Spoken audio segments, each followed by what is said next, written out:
High বন্ধুরা, আজকে তোমাদের সাথে খুব কম উপকরণ দিয়ে খুব কম সময়ে একটা সুস্বাদু রেসিপি তোমাদের সাথে শেয়ার করতে চলেছি। প্রথমে নিয়েছি আলু, কাঁচা লঙ্কা, টমেটো, রসুন, পেঁয়াজ। আর কিছু লাগবে না, আর লাগবে মুসুর ডাল, যেটা আমি ধুয়ে এখন কড়াইতে দিয়ে দিলাম। এবার দিয়ে দেব বাকি সবজিগুলো যেগুলো দেখিয়েছিলাম। লম্বা লম্বা করে আলু কেটে নিয়েছি পেঁয়াজ কুচি, টমেটোটাকেও আমি কুচি করে নিয়েছি। তোমরা চাইলে গোটা দিতে পারো, বাট কুচি করে দিলে তাড়াতাড়ি সিদ্ধ হবে।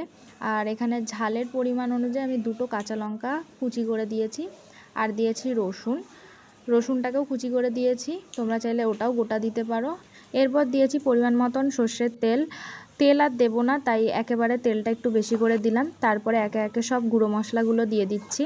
নুন, হলুদ গুঁড়ো 2 চামচ দিয়েছি, আর লঙ্কার গুঁড়ো দিয়েছি। তোমরা যদি চাও লঙ্কার গুঁড়ো স্কিপ করতে পারো। তারপর দিয়েছি জিরের গুঁড়ো, দিয়ে এটাকে ভালো করে হাতের সাহায্যে মিশিয়ে নেব। তাতে কি হবে, তেলটা ভালো করে প্রত্যেকটা জিনিসের মধ্যে লেগে যাবে। কিছুক্ষণ মাখিয়ে এটাকে রেখে দেব। তোমরা চাইলে নাও রাখতে পারো, আমি রেখেছিলাম 5 থেকে 7 মিনিটের মতো রাখলেও হবে। তাহলে কি মশলাগুলো ভালো করে লেগে যাবে এর মধ্যে। তারপর এটাকে ঢাকা দিয়ে কম আঁচে ফুটতে দেব। তেল দিয়েছি, কোনো অসুবিধা নেই, নিচে লেগে যাবে না। এখন শুধু এটাকে ভাজতে হবে, কিছুটা ঢাকা দিয়ে কিছুটা মাঝের মধ্যে এরকম নাড়িয়ে চাড়িয়ে দিতে হবে, তাহলে নিচে অতটা লেগে যাবে না। ঢাকা দিয়ে দিয়ে করলে জিনিসটা নুন দেওয়া ছিল বলে আগে, তাহলে এটা সিদ্ধটাও অনেকটা হয়ে যাবে। দেখতেই পাচ্ছ, এরকম ঢাকা দিয়ে কিছু মাঝের মধ্যে আমি ঢাকা খুলে এটাকে নাড়িয়ে দিচ্ছি। এবার দেখো এটা নিচটা হালকা হালকা লেগে আসছে। এই সময়টাতে কি করতে হবে, জল দিয়ে দিতে হবে। আমি এখানে 1 বাটি জল দিয়েছি, ছোটো বাটি। তোমরা চাইলে একেবারেও জলটা দিতে পারো। যদি জলের পরিমাণ না বুঝতে পারো, তাহলে এরকম অল্প অল্প জল দিয়ে নাড়িয়ে চাড়িয়ে তারপরে ঢাকা দিয়ে সিদ্ধ করতে দিয়ে দেবে।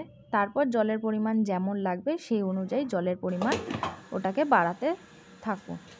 দেখো অনেকটা সিদ্ধ হয়ে গেছে, জলটাও টেনে নিয়েছে, ডালটা অনেকটা সিদ্ধ হয়ে গেছে, কিন্তু এটা এখনও তৈরি হয়নি, আর একটু সময় লাগবে।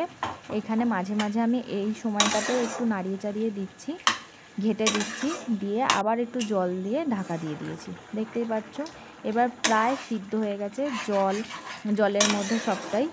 টমেটোগুলোও সিদ্ধ হয়ে গেছে, আলুটাও দেখলাম প্রায় সিদ্ধ হয়ে গেছে। এবার কি করব, কেউ যদি চাও এই সময় নামিয়ে নিতে পারো, কিন্তু আমি এটা একটু গামাখা খেতে ভালোবাসি। রুটি দিয়ে বা ভাত দিয়ে যাই দিয়ে খাই, আমার গামাখা খেতে ভালো লাগে, তাই আমি এটাকে আরেকটু শুকিয়ে নেব।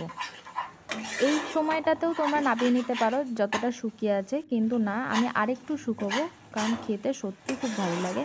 আর হ্যাঁ, মনে করে লাস্টে নামানোর সময় ঘি অ্যাড করে দিতে পারো, ওটাতে আরও বেশি ভালো লাগে। ঘি অথবা মাখন দুটোর মধ্যে যে কোনো একটাই দিতে পারো, সত্যি খুব ভালো লাগে খেতে।